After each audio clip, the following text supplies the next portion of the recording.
I was standing at gate B7 with my wife's family, boarding a plane to Rome, the plane I paid for, when my wife smiled, looked me dead in the eye, and said, "Oh, I forgot to buy your ticket." If you've ever been used, disrespected, or made to feel invisible by the people you sacrificed for, hit subscribe, tap like, and stay with me. Because this isn't just a story about betrayal. It's about what happens when a quiet man finally stops carrying everyone else's weight. My name is Mark Ellison. I'm 54 years old, born and raised in Iowa, and I've spent my entire adult life fixing heavy machines for the Cedar Rapids Public Works Department. Snowplows, street sweepers, backhoes that refuse to start at 5 in the morning when the city needs them most. I've never been flashy, never chased big dreams or big money. I worked, I saved, I stayed steady. And over 30 years of clocking in early and clocking out tired, I managed to build something most men like me never do. A cushion. $45,000. Not luxury money, not sip cocktails in Europe money, just peace of mind money. The kind that lets you sleep at night knowing one bad year won't ruin you. My wife, Lori, hated that about me. For 22 years, she complained we never lived, never traveled, never took real vacations. But Lori didn't see the nights I lay awake doing math in my head, didn't see the men I worked with who lost everything after one injury or layoff. Security mattered to me. Then last spring, everything changed. Her father, Harold, was diagnosed with early-stage congestive heart failure. Not immediate, not terminal, but serious enough that doctors started using phrases like sooner rather than later. Harold was a good man, quiet, polite, the only person in Lori's family who ever treated me like more than an ATM with legs. One night, Lori sat across from me at our small kitchen table, twisting her wedding ring the way she always did when she wanted something big. "Dad wants one last real trip," she said softly. "Europe, Rome, Venice, all of us together." I listened. Then she added the hook. "He thinks it might bring us closer again." That hit harder than she knew, because our marriage had gone cold. Long silences, small arguments, her growing distance, and I wanted, God help me, I wanted to believe something could still fix it. So when she asked if we could use part of my retirement cushion, I didn't say yes right away, but I thought about Harold, thought about cobblestone streets and Italian coffee, thought about a man who treated me like family, and I said yes. What she didn't tell me until later was that some slowly became all. The travel agency needed everything booked together: medical accommodations, special transfers, group rates. Her family couldn't pay their share, and Harold might not get another chance. By the time the final invoice landed, $45,000. Every dollar I'd saved. I told myself it was worth it, that I was doing something meaningful. That lie lasted right up until gate B7. The airport smelled like coffee and floor cleaner. Announcements echoed overhead, while wheels clacked across tile. I hauled 3 suitcases. 2 weren't even mine. Harold was breathing heavy, so I didn't complain. I never did. Lori and her family walked ahead of me, laughing about gelato and gondolas. Then she turned, smiled. "Mark, funny thing." My stomach dropped. "I forgot to buy your ticket." I stared at her. "What do you mean, forgot?" She shrugged. "When I booked everyone else, yours was not have processed. They're full now." Her voice got louder, louder than it needed to be. "You've worked hard your whole life. You deserve to stay home and rest while we make memories." Her brother-in-law Darren snorted. "Yeah, man, all that walking would wipe you out." People stared. A woman in a business suit actually winced. I felt heat climb my neck, my ears ringing. "Why didn't you tell me before today?" I asked quietly. She snapped back, sharp and rehearsed. "Because you'd stress Dad out. We'll go this time, you stay." Harold looked confused. "I thought Mark was coming." Lori cut him off and guided him toward the gate. "We're late." Then she turned back to me. "We'll send you pictures." And just like that, they scanned their boarding passes, disappeared down the jet bridge. Flight 247 to Rome is now closed. I stood there holding luggage that wasn't mine anymore.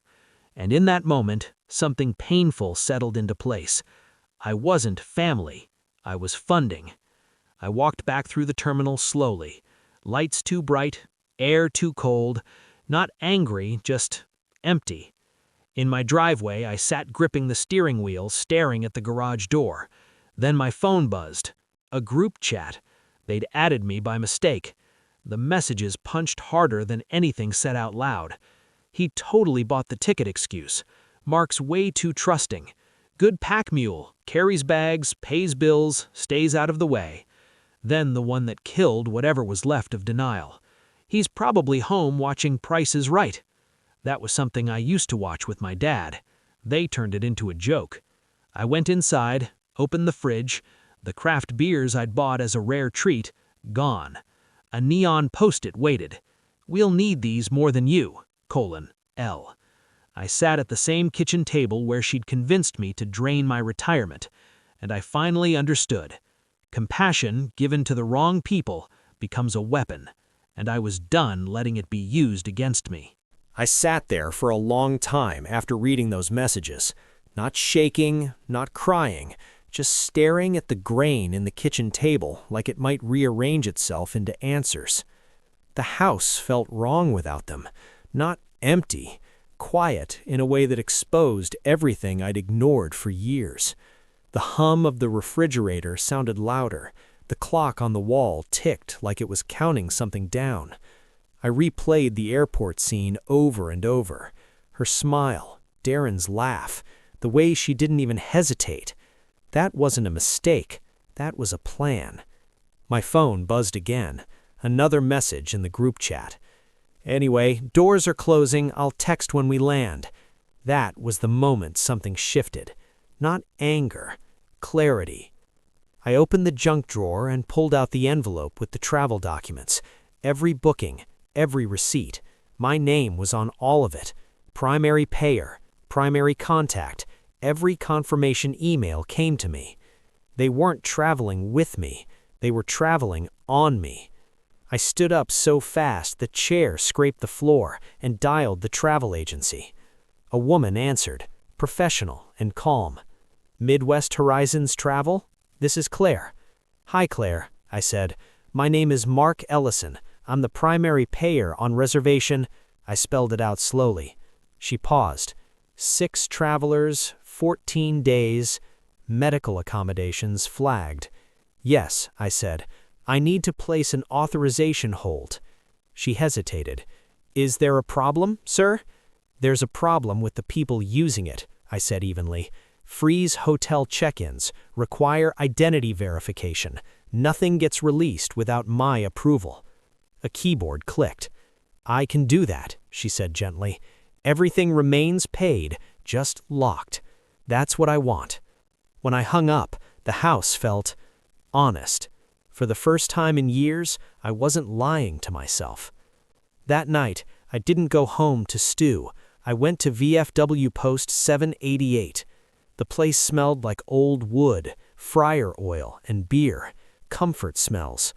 Men who'd lived through worse than me sat quietly nursing drinks.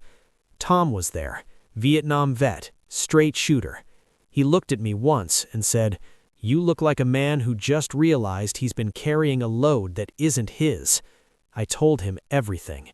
The money, the airport, the group chat. He listened without interrupting.